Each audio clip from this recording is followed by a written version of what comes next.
인사하겠습니다. 반갑습니다. 안녕하세요. 네.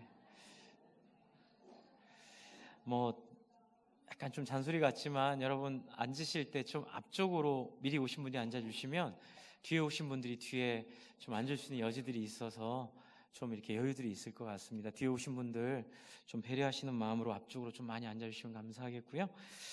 네, 한번 여쭤보겠습니다. 여러분 행복하십니까? 네. 왜 웃으세요? 네, 참 모호한 질문이죠. 행복한 것 같기도 하고 아닌 것 같기도 하고 또 목사가 앞에서 이렇게 물어보는 게 뭔가 함정이 있는 것 같고. 네, 맞습니다. 여러분 우리가 누리는 그 행복은 과연 어떤 행복인지 오늘 한번 좀 살펴봤으면 좋겠습니다. 여러분이 행복하다 생각을 하시든 아니면 또 불행하다 생각을 하시든 또 그 행복을 찾고 계시든, 여러분 우리가 추구하고 있고 우리가 꿈꾸고 있고 우리가 그리고 있는 그 그림이 진짜 행복의 길인지를 한번 좀 생각을 해봤으면 좋겠습니다. 왜냐하면 오늘 이 말씀 우리가 지난 한 달 동안 계속 마태복음 가지고 고민을 했거든요. 매일 성경이 마태복음을 했는데 제가 계속 지지난주에도 설교를 이 마태복음 5장에서부터 마태복음 4장, 제가 기억나시죠? 5장 1절에 몇 장이 있습니까? 이렇게 질문했던 거 기억나시죠? 4장이 있거든요. 마태복음 4장이 있는데 그 4장 23절부터 제가 지난번에 한번 설교를 드렸습니다. 혹시 기억하십니까? 그 뒤에 위선하고 외식하는 사람들, 그 사람들을 향하여 예수님께서 기도를 알려주셨는데 그 기도가 어떤 내용이죠? 일용할 양식을 주시옵고, 그리고 우리가 우리에게 죄진 자를 용서하여 준 것처럼 우리를 용서해 주십시오. 그래서 제가 그렇게 말씀을 드렸습니다. 팔복에 있는 마음이 청결한 자의 모습을 위선과 외식하는 사람의 모습으로 말씀하면서 그 위선과 외식을 극복할 수 있는 길은 행복의 다른 기준, 일용할 양식만으로도 행복할 수 있는, 그래서 나의 인간의 존엄성을 하나님 지켜주시고 그리고 제가 다른 사람의 존엄성도 또한 그렇게 지켜주겠습니다 라고 말하는 것이 일용할 양식과 용서와의 필연적인 연결점 관계라고 제가 말씀을 드리면서 제가 이 5장 앞에 있는 내용을 잠깐 말씀드렸던 기억이 있습니다. 제가 그런 말씀 드렸습니다. 우리가 쉽게 말씀드리겠습니다. 기독교 예수님 믿으면서 어두움이 떠나가고 귀신이 떠나가고 저주가 떠나가는 건 소나무 뿌리를 잡고 기도하는 것도 맞을 수도 있지만 또 기도원 가서 용한 목사님에게 기도받는 것일 수도 있지만 적어도 성경은 그렇게 말하지 않습니다. 오늘 특별히 이 성경은 제가 지난번에 말씀드렸죠. 진짜 어두움이 떠나가는 것은 뭐라고요? 4장 23절을 한번 보시죠. 4장 23절 어떻게 했을 때 어두움이 떠나갈까요? 4장 23절에 이렇게 되어 있습니다. 그들을 회당에서 가르치시고 천국 복음을 전파하시며 백성 중에 모든 병과 모든 약한 것을 고치시니 귀신 들린 자, 간질하는 자, 중풍병자가 와서 그들을 고치셨더라 이렇게 되어 있습니다. 여러분 적어도 예수님이 하셨던 정말로 우리를 자유케 하신 행동에는 바로 그 가르치심이 있으셨습니다. 그 가르치심이 저는 이 팔복이라고 믿고 있습니다. 그래서 오늘은 지지난주에 드렸던 말씀의 원리인 팔복을 오늘과 다음 주에 한번 생각을 해보려고 합니다. 그래서 오늘은 팔복의 첫 번째 복과 여덟 번째 복을 좀 연결해서 설명을 드리려고 하는데요. 전체적인 구조를 하나 좀 말씀을 드릴 텐데요. 재미가 있습니다. 우리 저희 아들 초딩이 맨날 재미가 있다 그러는데 정말 재미가 있는 이 내용이 이 안에 있는데 제가 한번 말씀드려 보겠습니다. 저만 재밌으면 안 되는데 걱정되네요.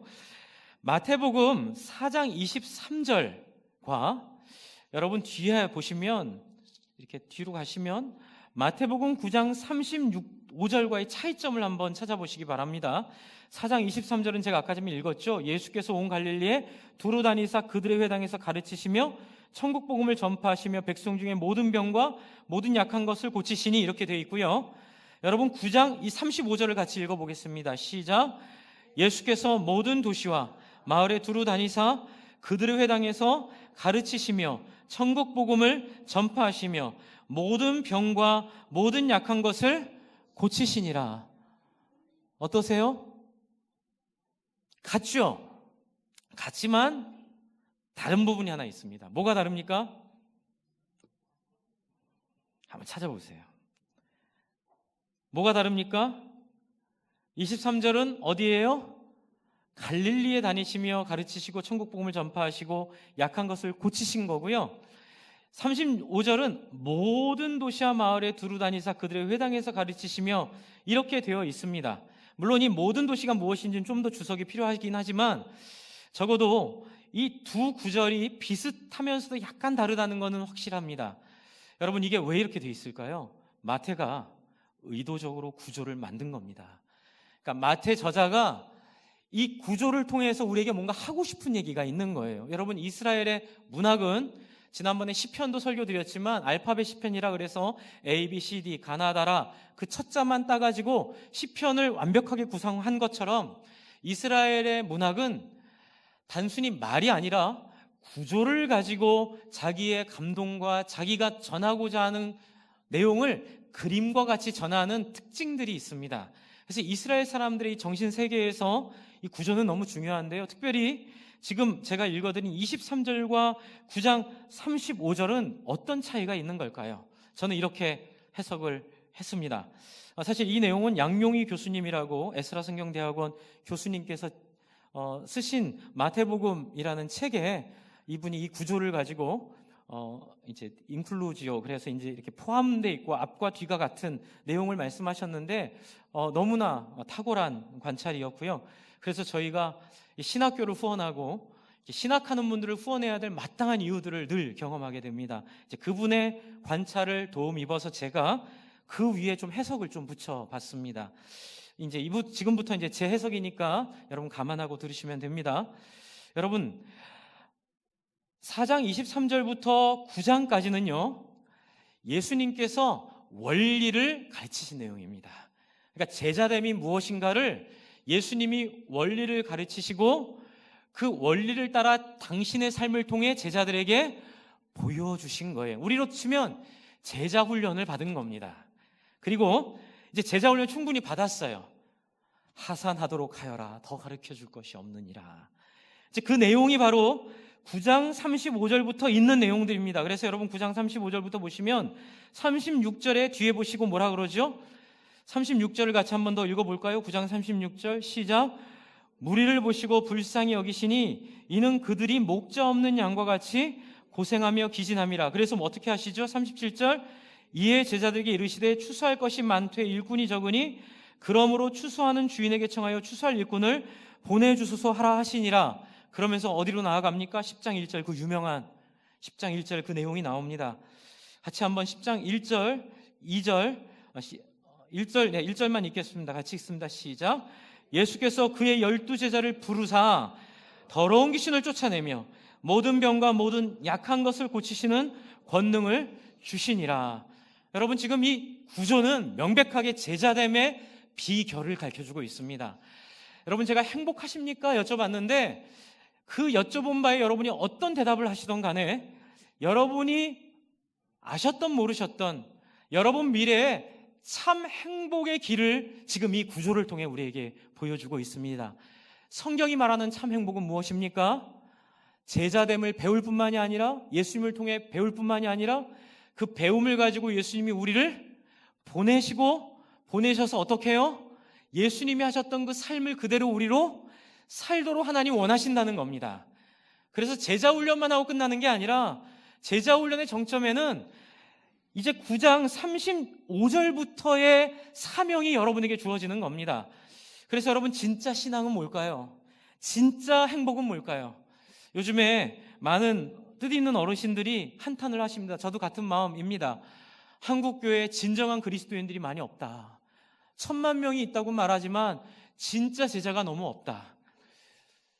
때로는 비난으로, 때로는 한탄으로, 속상함으로 말하는 것 듣습니다. 그런데 저는 거기에 덧붙여서 저는 약간 생각이 약간 다른 쪽으로 발전이 되더라고요.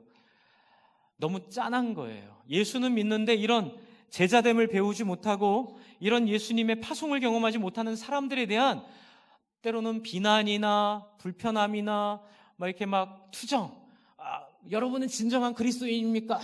여러분은 진짜 예수를 믿습니까? 이런 말 하기 전에 그냥 되게 짠한 거예요. 그 짠함이 어떤 짠함이냐면요, 이제 한번 제 설명 한번 들어보십시오. 에버랜드 여러분 아십니까? 에버랜드 안 가보셨죠? 예. 저는 우리 아이들 키우느라고 많이 가봤는데요. 에버랜드 가면은 그 정문이 끝이 아닙니다. 예, 정문에는 뭐 상점들이 있고 카페도 있고 이런 데 있는데요. 언덕을 넘어가면 그 뒤에 엄청난 게 펼쳐집니다.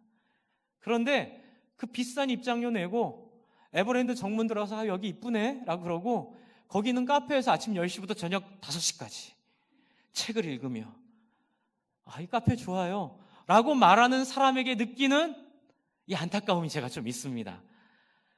진정한 그리스도입니까? 혼내는 마음보다는 진짜 조금만 언덕만 넘어가면 티 익스프레스가 있는데 그게 무서우면 옆에 아마존도 괜찮은데 그 옆에 또 수륙 양용차 타고 기린 혓바닥 볼 수 있는 것도 있는데 그 비싼 입장료 내고 들어가서 그냥 그 정문에 있는 카페에 앉아서 카푸치노 시놓고 하루 종일 앉아있는 그 사람에 대한 답답함, 안타까움.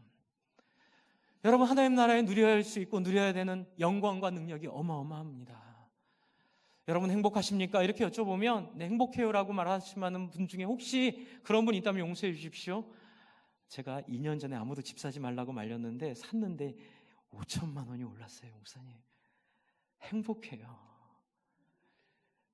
저희 어머니가 옛날에 1,000만 원 주고 샀던 집이 지금 10억이 됐어요. 저희 어머님이 나중에 그거 저한테 주신댔어요. 저 걱정 없어요. 혹시 그런 행복 가운데 머물러 있고 그런 행복을 꿈꾸고 그런 행복을 추구하신다면 여러분 지금 에버랜드 정문에서 카푸치노 먹고 하루 종일 거기에 있는 거나 마찬가지입니다. 들어가면 티익스프레스 있거든요. 거기에 누려야 될 너무나 많은 것들이 있는데 누리지 못하는 사람을 향한 그 아쉬움들. 여러분 많은 그리스도인들이 오해합니다. 목사님 예수 믿었으면 됐잖아요. 여러분 근데 예수 믿는다는 게요 그냥 예수 믿고 천국 가는 그 정도가 아니라는 사실을 이 마태는 구조를 통하여 우리에게 보여주고 싶어 합니다. 그래서 지금 뒤에 파송하는 내용은 나중에 말씀을 드리고요. 우리가 어떻게 살 것인가는 오늘 마지막 마무리하면서 8복의 8번째 복을 통해 잠깐 말씀드리고 이제 이런 사람으로 살기 위해 어떻게 준비되어야 하는가. 진짜 행복한 사람이 되려면 기가 막힌 땅을 찾아내서 미리 10년의 돈을 묻어놓는 그런 행동이 아니라 진짜 행복한 사람이 되는 비결이 어떤 마음에 있는지를 오늘 좀 말씀을 드리려고 합니다. 여러분 그러면 지금 일단 제자됨이 무엇인지를 배워야 합니다. 제자됨이 무엇인지 배우기 전에 행동하면 되게 어려워집니다. 그러므로 여러분 정말 제자됨이 무엇인지를 잘 배우고 그걸 잘 익히고 여러분 그 다음에 사명을 따라 일하시기를 바랍니다. 그러면 앞으로 가셔서 마태복음 이제 4장 23절에 여러분 예수님께서 회당에서 가르치셨다는데 어떤 내용을 가르치셨을까요? 어떤 내용을 가르치셨을까요? 학자 2명이 또 그 얘기합니다. 여러분 저는 신학자들한테 너무너무 고마워요. 세상에서 제일 소중한 사람들은 여러분 어떻게 보면 성경을 연구하는 신학자들인 것 같아요. 이 말씀을 이렇게 연구해서 주시는데요 너무나 그 안에 놀랍고 풍성한 것들이 너무 많습니다. 근데 이것도 신학자들께서 주신 힌트예요. 가르치시며 했을 때 이 가르치시는 건요 다른 내용이 아니라는 거예요. 마태복음 5장 1절부터 10절까지는 팔복의 내용이었을 것이고요. 여러분이 팔복의 내용은 어디에 펼쳐지냐면 마태복음 5장 13절 너희는 빛과 소금이다. 그리고 율법에 대한 예수님의 가르침, 살인에 대한 가르침, 간음에 대한 가르침, 맹세에 대한 가르침 계속 이어지죠. 여러분 잘 아시는 먼저 그 나라와 의를 구하라 그 찬양도 사실 이 팔복을 설명하는 뒤에 내용 가운데 있는 이야기입니다. 또한 주기도문도 이 안에 있고요. 그래서 7장까지 가르치시고 8장, 9장은 예수님이 본때를 보여주시는 거예요. 어떻게 섬기는지, 어떻게 사랑하는지가 9장 34절까지 있고 아까 말씀드린 이제 파송이 있는데요. 그 가르침의 내용은 바로 이 팔복과 뒤에 이어진 이런 내용들을 가르치신 거예요. 근데 여러분 팔복과 이런 내용들을 들어보면 호불호가 분명하게 갈리게 되어 있습니다. 여러분 팔복과 뒤에 내용들을 들어보면요 호불호가 분명하게 갈리게 되어 있습니다. 저는 이게 놀랍고 무섭습니다. 여러분, 우리가 어떤 복음을 전하느냐에 따라 여기에 오시는 분들의 색깔이 달라질 거라는 생각을 하게 됩니다. 우리가 어떤 말씀을 전하느냐에 따라, 무엇을 이야기하느냐에 따라 이 교회에 모이는 사람들의 모습이 달라질 거예요. 그러니까 사람이 바뀔 거라고 생각을 합니다. 그래서 예수님은 충분히 하나님의 나라가 어떤 나라인지 설명을 쭉 하셨습니다. 하나님의 나라는 돈으로 사는 나라가 아니라 뭐 이런 거 있잖아요. 돈보다 더 중요한 가치가 있다. 서로 화목하고 인간이 인간의 존엄성을 지켜주고, 하나님 너희 사랑하셨으니 걱정하지 말고 어떻게 해라? 이웃과 더불어 사는 삶을 살아라 라고 말씀하며 다니실 때에 여러분 24절에 보시면 그의 소문이 온 수리아에 퍼지는 게 보입니다. 이게 그냥 쓰여진 게 아닙니다. 예수님의 의도성이 있습니다. 소문입니다. 소문이 퍼집니다. 그 예수님의 색깔이 드러납니다. 그리고 그 색깔이 드러나자 사람들이 모이기 시작합니다. 모여서 병을 고치고 그들이 회복되기 시작합니다. 그래서 25절에 수많은 무리가 예수님을 따르게 되어 있습니다. 그런데 여기서 예수님이 끝나지 않아요. 이 사람들 다 예수님이 거두지 않습니다. 놀라운 건 5장 1절을 보십시오. 마태복음 5장 1절, 예수께서 무리를 보시고, 이게 어떤 의미가 있을까요? 무리를 보시고 어떤 의미가 있을까요? 많은 생각을 하셨을 것 같습니다. 이들이 어떤 사람들일까? 이들이 어떤 상태일까? 그리고 예수님께서 이들을 확인을 하나 하길 원하세요. 그래서 어떻게 해요? 뒤에 보시죠. 무리를 보시고 말씀하셨나요? 무리를 보시고 설교 시작하셨나요? 아니요. 무리를 보시고 그 다음 행동 하나가 더 있습니다. 어떤 행동 하십니까? 산으로 올라가 앉으시니. 마지막 확인이 여기 있습니다. 예수님 산으로 올라가 물러나 앉으십니다. 그때 이 무리들 중에 일부는 떠났을 것이고, 그러나 무리들 중에 정말로 예수님이 가르쳐 주신 그 말씀에 희망을 갖고 있었던 사람들은 나오게 되어 있습니다. 그리고 그 나온 자를, 제가 되게 기뻤던 건 제가 해석했는데 또 다른 신학자가 이걸 말한 내용을 한번 발견해서 너무 기뻤습니다. 틀리지 않았구나. 이 나왔다는 사람들을 제자로 부르십니다. 놀라운 거죠. 제가 이제 말씀드렸죠. 누가 제자리에서 나온 게 아니라 예수님이 물러난 자리에 찾아온 사람들이 제자인 거예요. 그렇죠? 뭐 그런 건 전쟁 영화 보면 그런 거 있잖아요. 소대장이랑 중대장이 이렇게 자원병을 뽑습니다. 우리가 이거를 돌파하지 않으면 많은 사람이 죽게 되는데 정말 위험한 작전이다. 물러나고 싶은 사람 물러나라. 떠나고 싶은 떠나라. 그렇게 얘기하고 딱 이렇게 노래가 나오잖아요. 그렇죠? 그런데 갑자기 이렇게 감동이 오죠. 많이 남아있는 거예요. 그때 그 중대장이 얼마나 감격합니까? 나는 가라 그랬는데, 안 와도 된다 그랬는데, 대장님 제가 함께 하겠습니다. 제가 자원하겠습니다. 제가 당신이 말한 가치에 동의합니다. 그러면서 나옴을 예수님이 보고 싶어 하시는 거예요. 그런데 그 핵심이 어디 있을까요? 그것이 바로 3절입니다. 이렇게 나온 사람들이 누굴까요? 이렇게 나온 사람들은 어떤 사람들일까요? 네, 심령이 가난한 자들이라는 거예요. 너희가 나를 찾아온 것은 심령이 가난하기 때문에 나에게 마음을 열었다. 여러분, 팔복은요, 이래야 천국 간다 이런 얘기가 아니에요.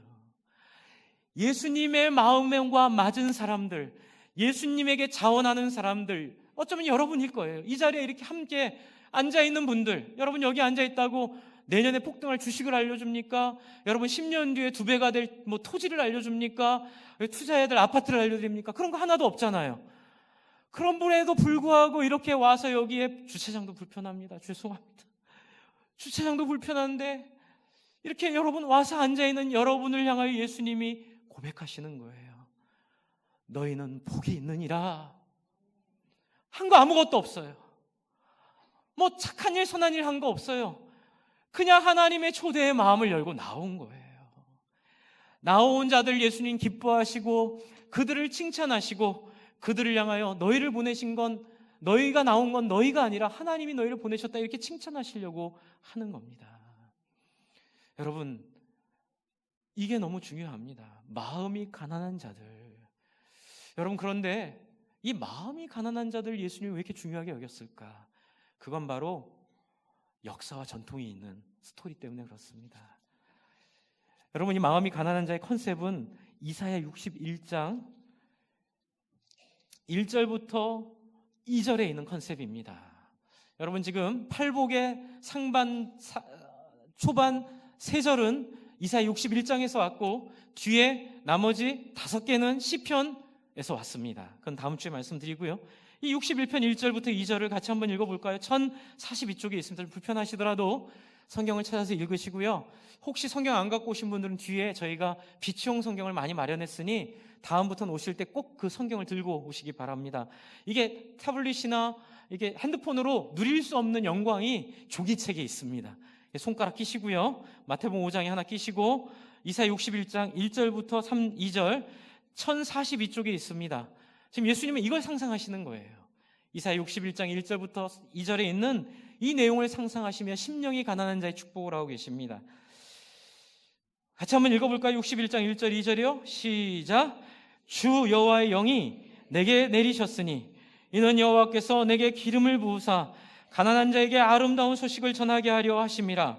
나를 보내사 마음이 상한 자를 고치며 포로된 자에게 자유를, 갇힌 자에게 노임을 선포하며 여호와의 은혜와 우리 하나님의 보복의 날을 선포하여 누구요? 모든 슬픈 자를 위로하되. 여기에 애통함과 슬퍼함과 그쵸, 마음이 가난함과 마음이 상함이 여기에 포함이 되어 있습니다. 그러므로 예수님은 이 내용을 포함하고 얘기하시는 거예요. 여러분, 이 내용의 히스토리가 뭔지 아시죠?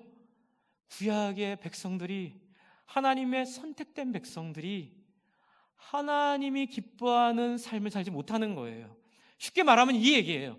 하나님과 함께하고 싶은데 하나님과 함께할 길을 찾지 못하는 거예요. 진짜 행복은 하나님과 동행하는 게 진짜 인간의 행복인데, 인간들은 그 행복을 안 받아들이고 자기들 내면의 아담과 하와의 욕망을 따라 남을 의심하고 자기 재산을 자꾸 쌓아놓고 자기 재산을 쌓아놓은 것을 의지하고 하나님을 버리는 그런 모습들 때문에 고집 강하고 주장 강하고 자기 욕심 강하고 자기 욕망 강한 건 제 얘기하는 겁니다, 여러분. 불안해하지 마세요. 제 얘기하는 거예요. 제가 가지고 있는, 여러분이 가지고 있는 그런 욕망과 고집과 이게 이 안에 있는 이 끈질긴 우리의 어두움이 여러분 하나님이 주신 율법을 계속 왜곡시키는 거예요. 그러자 하나님이 뭐 주십니까? 포로 끌려가게 하십니다. 죽도록 고생시키십니다. 갖고 있는 거 다 거두어 가버리십니다. 왜요? 미워서요? 이놈의 자식들 한번 당해봐라. 그게 아니라고요. 하나님의 의도는 딱 하나예요. 그렇게 해서라도 어떻게 해요? 아버지 살려주세요. 하나님 살려주세요. 이렇게 말해야만 누가 들어갈 수 있어요? 하나님이 그 안에 들어올 수 있기 때문에 인간을 너무 잘 아시는, 우리의 머리 꼭대기에 앉아 계신 하나님, 그래서 포로로 끌려가게 하십니다. 그래서 여러분, 유명한 기도, 하나님, 우리가 혹시 하나님께서 비를 내리지 않거나 어려운 일을 겪게 하거나 역병이 돌게 하실 때에는 어떻게 해요? 내 이름으로 일컫는 내 백성이 그 악한 길을 떠나 내 얼굴을 구하고 스스로 마음을 겸비케 하면, 겸비케가 뭐냐면요, 가난한 자의 다른 말입니다. 스스로 자신을 낮추면, 이게 여기 있는 가난한 자에게, 다른 번역이 겸비한 자에게 스스로를 겸비케 하면 내가 하늘에서 듣고 그를 고치고 그와 함께 하겠다는 약속처럼, 여러분 하나님 우리를 너무 잘 아세요. 그래서 일부러 이스라엘에게 고난을 주셨습니다. 그래서 예수님 오실 때도 편한 시절이 아니에요. 식민지 시절. 그런데 로마가 통치하기가 너무 센 인간들이에요. 유대인들이 다 죽이든지 아니면은 유대인들을 다 인정해야 되니까 로마도 골치 아픈 거예요. 그래서 유대만큼은 다른 지역은 강압적으로 하면 말을 잘 들었는데 유대 지역은 너무 골치가 아파가지고 분봉왕을 세웠답니다. 분봉왕은 4분의 1 왕입니다. 왕끼리 경쟁시키는 겁니다. 대한민국에 대통령을 4명을 만들어 놓는 거예요. 그래서 서로 뭐 이렇게 로마한테 보고하고 고발하게 해서 로마 말 잘 듣게 하는. 근데 여러분 그 분봉왕 중에 하나가 헤롯 아닙니까? 여러분 헤롯 보시면 그 꼴이 어떻습니까? 꼴이 말이 아닙니다. 백성과 민족은 관심이 없습니다. 자기 역사는 관심이 없습니다. 그냥 자기 동생 부인 이쁘니까 율법 어기고 그 부인 뺏어다가 부인이랑 또 부인은 또 율법에서 금하는 거거든요. 또 부인은 또 왕비가 되고 싶은 욕망에 또 죽이 맞아가지고 자기 남편 버리고 자기 남편 형이랑 결혼을 합니다. 그게 헤롯의 죄지요. 그걸 누가 지적합니까? 세례 요한이 잘못됐다고 얘기하니까 세례 요한을 죽이는 거예요. 죽이는 과정에서도 딸을 성적인 춤을 시키고, 죽이는 과정에서도 자기가 뭐 이러지도 못하고 저러지도 못하고, 죽이자니 백성이 무섭고 안 죽이자니 여론이 무섭고, 이 우유부단한 뭐 신념과 뜻을 따라 일하는 왕이 아니라 다 자기 먹고 사는 일 위해서 이랬다 저랬다는 왕의 우유부단한 모습을 보여주는 그 꼴을 가지고 예수님 앞에 나와 있는, 그래서 죽였는데 예수님 또 사역하시니까 불안한 거예요. 세례요한이 또 살아났나 보다. 코미디입니다. 코미디. 여러분, 그런 사람이 살고 있는 이 시대에 왜 이 백성들을 그렇게 살게 하셨을까요? 왜요? 한번 따라해 주시죠. 심령이 가난함을 위하여. 여러분, 우리의 삶에 찾아오는 고난과 우리의 삶에 찾아오는 어려움과 우리의 삶에 찾아오는 힘든 일들은 재수 없어서가 아닙니다. 믿으십니까?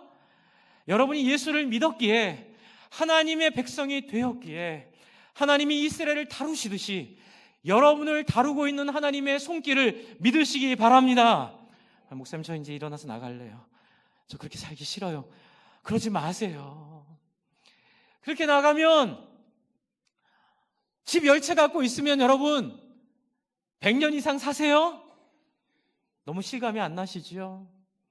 지난주에 제가 이제 산울교회에서 하는 부흥회 중에 이제 종말을 사는 그리스도인이라는 제목으로 뭐 세상을 바꾸는 15분을 본따가지고 15분씩 이렇게 목사 3명이 발표하고 종말에 대한 토론을 하기로 해서 지난주에 여기서 모였습니다.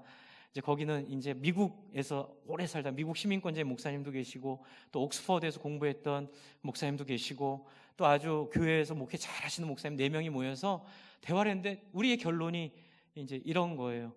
죽음을 잃어버린 시대라는 거예요. 이 시대는, 옛날엔 여러분 장례를 하면 가족들이 다 시신을 받잖아요. 그렇죠?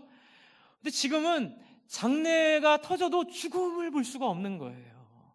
그러니까 죽음이 리얼하지 않은 거예요.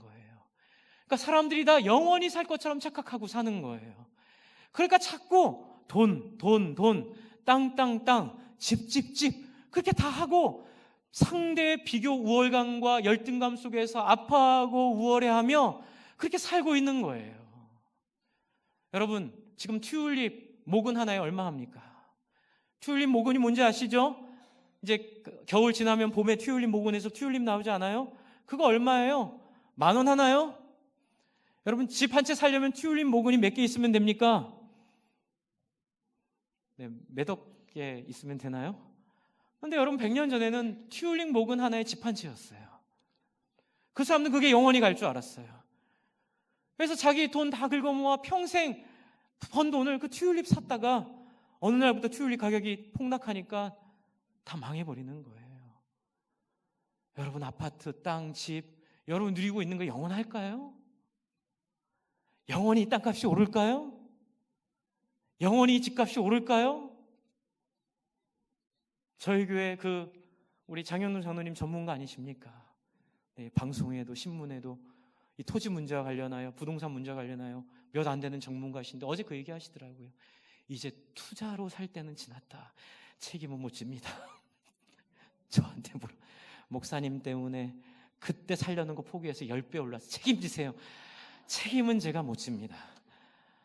그러나 여러분, 그 말이 아니더라도 살 집으로 행복하게 누리고 사는 게 중요하다 어제 얘기하시더라고요. 제가 얼마나 은혜가 되는지 몰라요. 저희는 그런 장로님과 함께 합니다.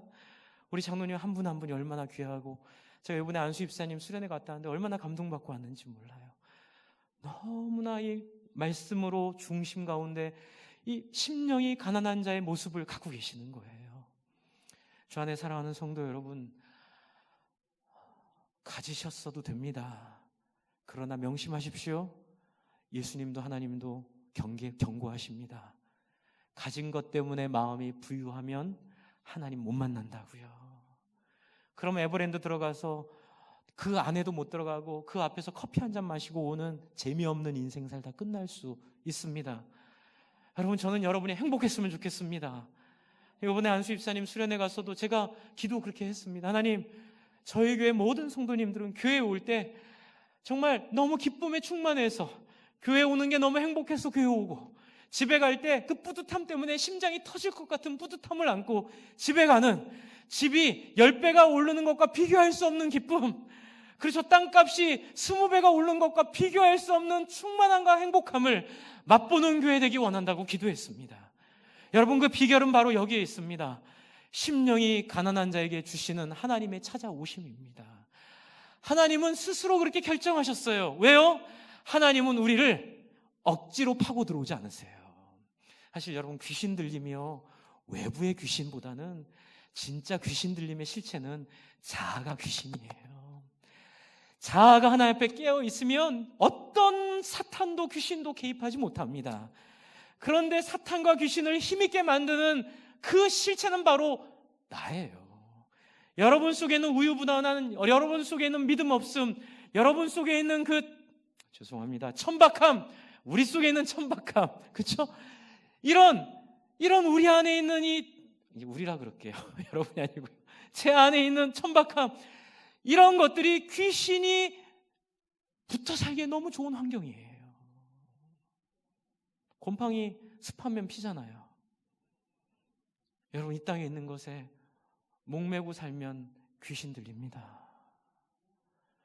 그 귀신은 구슬해도 안 나가고, 울어도 안 나가고, 몸부림쳐도 안 나가고, 무슨 짓을 해도 안 나갑니다. 하나님, 나는 죄인이오니 나를 떠나소서. 그 순간 귀신이 소리를 지르며 나가는 것을 보실 줄을 믿습니다.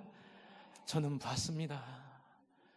자기의 죄악과 자기의 어둠을 고백하는 순간 그를 평생 사로잡았던 귀신이 소리 지르며 나가며, 어렸을 때 보였던 아이가 보였다고 그러더라고요. 그 처녀는 아이가 보였대요. 초등학교 때부터 화장실 가면 그 문 위에 아이가 앉아있고, 저녁에 자다 일어나면 그 아이랑 대화하고, 무섭더라고요. 그런데 그리스도 예수를 만나, 주님, 제가 죄인이에요, 제가 하나님 앞에 죄인이에요 라고 고백하는 순간 그 아이는 다시는 나타나지 않았다고 간증하였습니다. 주 안에 살아가는 성도 여러분, 여러분 안에 있는 부유함들, 우리가 누리고 있는 영광들, 그것들을 경계하시기를 바랍니다. 또 지난주에 그 4명이 모여서 내린 이야기 중에 참 그런 얘기를 했습니다. 여러분, 지금 시대는 가장 가난한 사람도 100년 전 황제가 먹지도 못한 것들을 먹고 사는 시대입니다. 아십니까? 지금은 다 잘 먹고 잘 삽니다. 상대적 빈곤이지 절대적 빈곤은 적어도 한국 안에서 많이 개선이 되고 있습니다. 주 안에 사랑하는 성도 여러분, 우리를 꼬이고 우리를 헷갈리게 하는, 예수 믿으면 부자 될 거야, 예수 믿으면, 여러분, 예수 믿으면 받는 천국이 막 부자 되고 돈 여유 많아가지고 막 펑펑 쓰는 그런 천국이라고 말하는 귀신의 속삭임은 오늘 이 말씀을 통해 떠나기를 바랍니다. 여러분, 예수님은 말씀하십니다. 심령이 가난한 자들 복이 있고, 너희 심령이 가난하게 하려고 내가 너희를 조금, 한번 따라해주세요, 조금 눌렀다. 여러분, 예수 믿는 사람들에게 나타나는 하나님 살아계신 증거는 재수 없는 일들이 자꾸 생기는 겁니다. 자꾸 꼬이는 겁니다. 언제까지요? 여러분 자아가 부서질 때까지요. 여러분 하나님의 그 열린 문이 열릴 때까지 여러분을 계속 하나님 다루시는 겁니다. 똑같이 다루시지 않으세요. 죽지 않을 정도까지 하시느라고 어떤 사람에게는 건강으로, 어떤 사람에게는 가족으로, 어떤 사람에게는 재정으로, 어떤 사람에게는 친구로, 어떤 사람에게는 삶의 여러 가지 과정으로 하나님이 각자에 맞는 맞춤형 서비스로 하나님이 각자의 여러분의 인생을 만지시고 다루시고 인도하실 때에 주 안에 사랑하는 성도 여러분, 빨리 항복하시고 무릎 꿇으시기를 바랍니다. 또한 뒤에 보시면 이 심령에 가난한 자는 어떤 내용을 뒤에서 말하고 있냐면요, 여러분 5장 13절부터 나와 있는 이 내용이, 그 내용들이 하나씩 있는데 저는 그렇게 찾았습니다. 여러분 19절 20절이요, 5장 19절 20절에 있는 내용과 그 뒤에 있는 내용들이 다 심령이 가난한 자를 위한 말씀이라고 저는 생각을 했습니다. 왜 그랬냐면요, 여러분 보세요. 19절을 제가 한번 읽어볼게요. 5장 19절.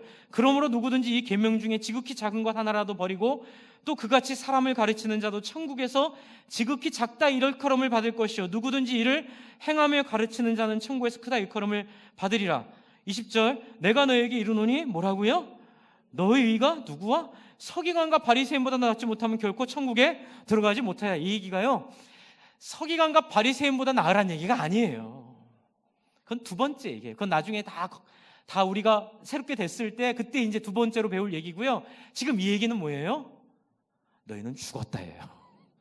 우리가 무슨 수로 서기관과 바리새인의 의를 위해 쓰겠습니까? 뒤에도 답답한 얘기 나와요. 21절, 22절, 23절. 옛날에는 살인하지 않으면 됐어요. 그런데 지금은 형제를 향하여 나가, 못난 놈, 이렇게 말하면 뭐가 똑같다고요? 살인이랑 똑같다고 예수님이 얘기하시는 거예요. 어떡하라고요? 또 뒤에 보시면 여러분 27절. 간음하지 말라 그랬는데 옛날에 진짜 행동을 하면 됐고 행동 안 하면 죄가 아니었어요. 근데 예수님이 우리를 어디까지 몰아붙이세요? 누구든지 음욕을 품는 자는 뭐 했다고요? 간음했다. 그래서 뭐 하라고요? 30절. 오른손이 너를 실족하게 하거든 찍어버려. 백체 중에 하나가 없고 온몸이 지옥에 던지지 않는 것이 유익하니라. 위에 보면 눈을 빼라, 손을 잘라라. 여러분 둘 중에 하나 하십시오. 할 수 없잖아요. 그렇죠? 지금 이게 하라는 얘기가 첫 번째 1단계는 아니에요. 이게 무슨 얘기일까요? 우리는 하나님의 예수님의 기준으로 대하면 정말 아무것도 내세울 사람이 아니라는 거예요. 우리는 살인하는 자고 우리는 간음하는 자고. 여러분 뒤에 보시면 더 기가 막힌 얘기 나오잖아요. 맹세하지 말라 그러고 또 38절에 보복하지 말라 그러고. 어떻게 살라고요? 적당한 공포와 당근이 정치의 기준인데 그런 거 하지 말라면 우리는 이 세상에 어떻게 살아가라고요? 43년 더 기가 막힙니까? 기가 막힙니다. 뭐라 그러죠? 오른편 맞으면 어떡하라고요? 왼편 내놓으라고요. 군대 제가 말씀드렸잖아요. 예수 믿는다고 식사 시간에 기도하면 고참들이 소세지 다 갖다 먹고 약 올리잖아요. 원수도 사랑하라 그러는데 어때? 이게 정말 뭐예요 이게요? 안 되는 거예요. 여러분 이게요 하라는 게 아니라 심령의 가난함을 위한 예수님의 도전이에요. 뭐예요? 베드로처럼 주여 나를 떠나소서 나는 죄인입니다. 여러분 신앙을 대하는 태도가 여기에 있어요. 하도 기독교가 안 좋은 모습 많이 보여주니까 사람들이 신이 났어요. 막 조롱해요. 심지어 교회 있는 사람들마저도 막 그 조롱에 동참해요. 뭐 11조가 뭐 어떻게 됐다며요. 뭐 헌금은 안 걷어도 된다며요. 주일은 안 지켜도 된다며요. 뭐 예배는 뭐 한 번만 드리면 되는데 뭐 이렇게 매번 드리는 거예요. 너무 건방진 거예요. 너무 교만한 거예요.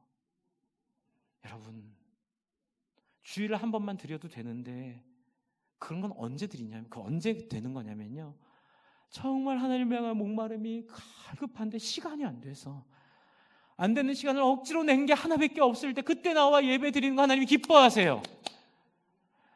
최선을 다했을 때 하나님을 향하여 목마름으로 새벽 기도를 사모하고 여러분 말씀이 왜 중요해요? 오늘 이와 같이 구조도 배우고 왜 예수님이 이런 얘기 했는지를 배워야 알잖아요. 앞에 제자가 돼야 뒤에 사역할 수 있잖아요. 그러니까 이런 것들을 말씀을 배우기 위해 수요일에 금요일에 교회가 펼쳐놓은 이 성경 공부들에 최선을 다하여 목마름으로 나아가 그렇게 하는 모습들 여러분 그게 바로 심령이 가난한 자의 모습이에요. 건방지게 교회를 다 아는 것처럼 그렇게 교회 개혁을 얘기하고 말하는 그 모습에 속아 넘어가지 마시기 바랍니다. 여러분 교회는 죄인으로 하나님 앞에 서는 거예요. 주인을 바꾸는 거예요. 내 안에 있는 CEO를 더 이상 못 믿는 거예요. 그래서 빨리 CEO를 교체하는 거예요. 김승준으로부터 주 예수 그리스도로 그 사장을 바꾸고 그 이 사장을 하나님으로 바꾸어 모든 결정을 누구의 뜻에 맞게 하나님의 뜻에 맞게 살도록 항복하는 것이 심령이 가난한 자의 역사임을 믿으시기 바랍니다. 목마른 사람들 그러기 위해 하나님이 여러분이 고난을 주십니다. 고난 가운데 많이 우시고 많이 자기를 부인하시고 많이 자기를 버리심을 확인하시고, 남과 비교해 생기는 고난도 많잖아요. 남의 아들들은 잘 됐는데 내 아이들은 잘 안 됐을 때, 여러분 잘 되게 기도하는 것도 중요하지만 세상적으로 안 됐다는 기준이 아무것도 아님을 깨닫고, 그 아이가 갖고 있는, 그 아이만이 갖고 있는 하나님의 성품을 즐거워하며, 그 아이만이 갖고 있는 하나님의 인도하심을 기대하며, 무슨 일을 하든 주눅들지 않고 자유하는 것이 심령의 가난함임을 믿으시기 바랍니다. 여러분, 이 자유함이 제가 아까 약속드렸던 에버랜드의 언덕을 넘어가 티익스프레스를 타는 영광이고요. 아마존도 좋더라고요. 아마존을 누리고 사슴들의 그 이쁜 혓바닥을 이렇게 보고, 그렇죠? 이런 영광스러운 천국의 삶이 지금 임했다고 선언하는 게 바로 심령이 가난한 자는 복이 있나니 너희가 지금 그 영광을 누리게 될 것이라는 선언입니다. 저는 저와 여러분이 지금 누렸으면 좋겠습니다. 하나도 집이 있던 없던 상관없이, 돈이 있던 없던 상관없이, 우리 아이들이 어떤 상황에 있던 상관없이 뭐 하나 믿는 거예요? 먼저 그 나라와 의를 구하는 자들에게 주시는 틀림없는 하나님. 저는 이 말 너무 좋아해요. 여러분이 저 불러주시기 전에 봄에 화중부 목사님 호주 오셔서 저한테 매번 승준 형제, 틀림없는 하나님이 형제 사랑하신다, 틀림없는 하나님이 형제 인도하신다 믿어라, 너무 공허하게 들렸는데 왠지 마음에 힘이 됐어요. 여러분, 이 말이 혹시 공허하게 들리시더라도 틀림없는 하나님이 2개월 뒤에, 3개월 뒤에, 올해 안에 여러분 안에 정말로 하나님의 살아계심을 보여주실 줄을 믿습니다. 심령의 가난한 자로 초대받은 여러분, 하나님을 많이 배우시기를 바랍니다. 그 내용이 뒤에 있는 애통하는 온유한, 의에 줄이고 긍휼히 여기고 마음이 청결한, 화평케 하는 의를 위해 박해받는 모습이에요. 그렇다면 이제 마지막으로 이 말씀만 드리고 오늘은 마치고 다음 주 중간에 있는 얘기들을 좀 드릴까 고민들을 하는데요. 여러분, 한번 이 팔복을 한번 보세요. 제가 지금 말씀드렸죠. 심령이 가난한 자는 천국을 좀 누린다고요. 그런데 3절부터 10절까지 이게요, 두 가지, 그러니까는 두 복은 현재형으로 기술이 되어 있어요. 근데 나머지 6복은 미래형으로 기술이 되어 있어요. 한번 찾아보세요. 제가 한번 힌트 드렸으니까요. 그래서 현재형은 심령이 가는 천국을 지금 누린다고 되어 있고요. 나머지 6개는 앞으로 땅을 얻을 것이고 앞으로 무엇 할 것이라고 되어 있고, 나머지 하나는 또 심령이 가난한 자 누리는 것처럼 천국을 누린다고 표현이 되어 있는데, 문제적 남자처럼 한번 문제를 내드릴까요? 이 구조를 음식을 통해 표현해 보세요. 여러분, 이 구조가 어떤 음식을 어떤 음식을 상상케 하는지 한번 찾아보세요. 두 음식이 저는 상상이 돼요. 한번 이 구조를 찾아보십시오. 여러분, 지금 두 복은 현재형, 6복은 미래형이에요. 샌드위치와 만두입니다. 만두는 어떻게 돼 있어요? 만두피로 쌓여 있죠. 샌드위치는 빵 2개로 가운데 있죠. 여러분, 지금 현재형으로 돼 있는 건 심령이 가난한 자고요, 10절에 의를 위하여 박해받는 자예요. 그러니까는 예수님이 굉장히 의도적으로 이 구조를 썼을 가능성이 있어요. 이렇게 인클루지요, 이렇게 포함을 한, 그러니까 지금 아까 전에 말씀드린 그 4장 23절과 그 9장 34절이 큰 인클루지오고요, 큰 대괄호고, 그 안에 5장 3절부터 10절이 작은 인클루지오, 만두 속 만두네요. 그렇죠? 만두 안에 작은 만두 들어가 있는 건데, 여러분, 이게 상징하는 바가 뭘까요? 저는 이걸 이렇게 해석을 했습니다. 여러분, 심령이 가난한 자의 복으로 시작된 여러분의 신앙이 이제 조금씩 배워가요. 애통하는 것을 배워가고, 온유한 자의 모습을 배워가고, 의에 줄이고 목마른 자로 배워가고, 긍휼히 여김을 배워가고, 마음이 청결한 자가 되고 화평케 하게 되면, 그건 다 어떻게 돼요? 올 천국에서 누리게 될 약속이 그 안에 있는데, 근데 이제 어떤 결과가 있을까요? 여러분, 지금 3절부터 9절까지는 다 뭐예요? 개념이에요. 그냥 애통하는 거, 내가 애통하는 거고요. 그냥 온유한 거고요. 그냥 의에 줄이고 목마른 상태, 긍휼히 여기는 상태, 마음이 청결한 상태. 이제 9절부터는 약간 상황이 바뀌어서 화평케 하는 행동, 그리고 결정적으로 10절은 의를 위하여 박해를 받는 것은 뭘까요? 네, 아까 말씀드렸던 10장부터 나오는 제자의 정점, 예수님이 산 삶을 그대로 인생에서 한번 경험하는 삶, 저는 그게 T-익스프레스라고 믿습니다. 한번 삶 속에서 예수님을 경험하는 거예요. 내 삶의 실천 속에서 행동을 경험하는 거예요. 여러분, 이게 너무 이 장로교에서 약해요. 예수 믿는 천국 간다 그러니까 그냥 목사님 저는 육신이 약해서 너는 못해요. 그거 아니고요. 정말 우리에게 주시는 영광은 여러분이 예수 믿으면 심령이 가난한 자가 들어오면 현실적으로 여러분이 변화된 성자의 모습을 경험하게 될 것임을 예수님이 약속하셨다고 믿습니다. 여러분, 행동하시는 겁니다. 믿음은 순종하는 겁니다. 어떻게 해요? 의를 위해 행동하고 실천하고 노력해서 그 영광을 경험하는 것입니다.